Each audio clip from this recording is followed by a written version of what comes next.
gaza gane ta ba.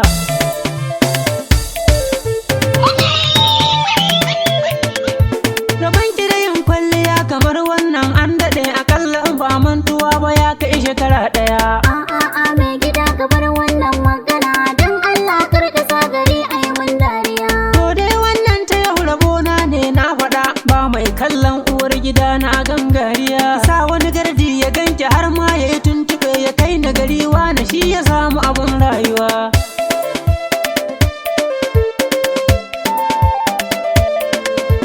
Don Allah mai gida haba kar kai mun haka, jira na ba ake kana gani ba ni da nasuwa. Sai kin mun dariya kala shi da ke murmushin da zai sa ko da akwai kada zan faɗa ruwa.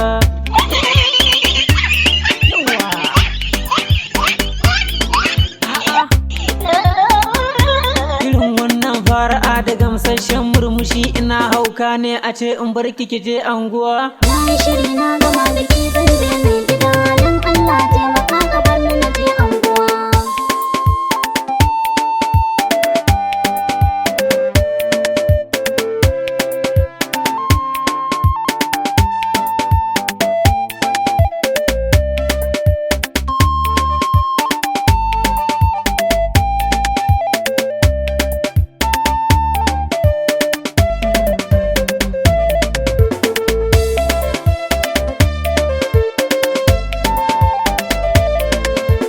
Wai ni kan mai gida in ban yi ba wa zai mini, sai in na yi nima a lokaci na za a yi mani. Bari in leka wajen domin karata hanyar su ce, idan ba kowa ki lallaba ki wuce in gani. Ki kare niƙabi kamar guda shida ya zamo bakwai, ni zan miki jagora har mu dawo ba kya gani. Wato in je